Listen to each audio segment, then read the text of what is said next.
بسم اللہ الرحمن الرحیم۔ معزز سامعین و ناظرین، قیامت کے حوالے سے قرآن کریم میں اللہ رب العزت نے بے شمار آیتوں میں قیامت کا تذکرہ فرمایا اور قیامت کے ہولناکی کے بارے میں سورۃ حج کی آیتوں میں وضاحت فرما دی کہ یہ اتنا ہولناک وقت ہوگا کہ اس غم میں جوان بوڑھے ہو جائیں گے۔ بسم اللہ الرحمن الرحیم۔ معزز سامعین و ناظرین، قیامت کے حوالے سے قرآن کریم میں اللہ رب العزت نے بے شمار آیتوں میں قیامت کا تذکرہ فرمایا اور قیامت کے ہولناکی کے بارے میں سورۃ حج کی آیتوں میں وضاحت فرما دی کہ یہ اتنا ہولناک وقت ہوگا کہ اس غم میں جوان بوڑھے ہو جائیں گے، یعنی ہر حمل والی جو مؤنث ہوگی وہ اپنا حمل گرا دے گی اور لوگ بے ہوشی کے عالم، بے ہوشی کی کیفیت میں ہوں گے، لیکن وہ بے ہوش نہیں ہوں گے بلکہ اس وقت کی سختی اور اس ساعت کی گرانی کی وجہ سے ایسا محسوس ہوگا کہ یہ گویا کہ بے ہوش ہے۔ ایک دوسرے کا ہوش نہیں ہوگا، ایک دوسرے کا غم، دکھ، درد کا احساس ختم ہو جائے گا۔ ہر آدمی اپنے تکالیف کو دیکھے گا، اپنے مشقتوں کو دیکھے گا۔ آج سے ہم قرب قیامت کے حوالے سے احادیث کا تذکرہ کہ آپ صلی اللہ علیہ وسلم نے قرآن کے اس بیان کردہ ہولناک دن سے پہلے علامتوں کا تذکرہ فرمایا اور ان فتنوں کا تذکرہ فرمایا جو قیامت کے واقع ہونے سے پہلے ہے۔ ایک حدیث ہم ذکر کریں گے، اس کا ترجمہ بیان کریں گے۔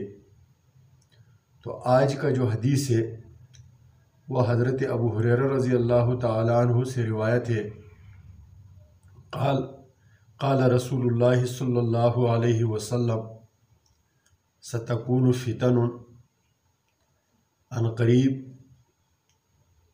عظیم الشان فتنے ظاہر ہوں گے۔ وہ فتنوں کا ایسا دور ہوگا کہ کوئی آدمی ان فتنوں سے بچ نہیں پائے گا مگر وہ جس کو ایمان کی دولت ملی ہو، جو ایمان کی دولت سے مالا مال ہو۔ اس دوران میں فرمایا القائد فیہا خیر من القائم، اس فتنوں کے زمانے میں جو بیٹھا ہوا آدمی ہوگا وہ بہتر ہوگا، بہتر طریقے پر اپنے ایمان کی حفاظت کر پائے گا اس آدمی سے جو کھڑا ہوگا۔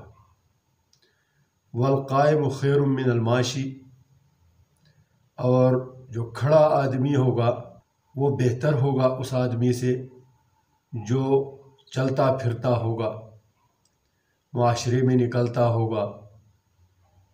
والماشی خیر من الساعی، کوششیں کرنے والا، ان فتنوں کو مٹانے والا آدمی سے بہتر ہوگا وہ جو خالی چلتا ہے۔ چلنے پھرنے والا آدمی بہتر ہوگا وہ فتنوں کو مٹانے کی کوشش کرنے والے سے۔ فرمایا من تشرف لہا، جو آدمی سر اٹھا کر ان فتنوں کو جانچنے اور معلوم کرنے کی کوشش کرے گا تو تستشرف ہو تو یہ فتنے اس کو اچک لے گی، یہ فتنے اس آدمی تک بھی پہنچ جائے گی۔ اس دوران میں اللہ کے نبی نے اپنے امتیوں کو یہ تعلیم دی، فمن وجد ملجأ او معاذا فلیعذ بہ، کہ جو آدمی اس وقت کوئی پناہ گاہ پالے، کوئی محفوظ جگہ پالے تو اس کی طرف ضرور جائے۔ ان فتنوں کا تذکرہ ہے جو قرب قیامت یعنی وقوع قیامت سے پہلے یہ علامتیں ظاہر ہو جائے گی۔ فتنوں کا ایسا دورہ ہوگا کہ کوئی بھی آدمی فتنے سے بچ نہیں پائے گا، الا من رحمہ، مگر وہ آدمی جس پر اللہ رب العزت کا رحم ہو اور جس کا ایمان سالم ہو، وہ آدمی اپنے آپ کو بچا پائے گا۔ اب فتنے کن کن صورتوں میں آئے گی اور کیسے کیسے لوگوں کو اچک لے گی اور کس طرح لوگوں کو مبتلا کرے گی، وہ ہم انشاءاللہ اپنے آئندہ ویڈیو میں بیان کریں گے۔ ہمارے ساتھ رہیے اور موجودہ زمانے کے فتنوں سے آگاہ رہیے اور اپنا خیال رکھیے۔ ہمارے چینل کو سبسکرائب کریں۔ السلام علیکم ورحمۃ اللہ وبرکاتہ۔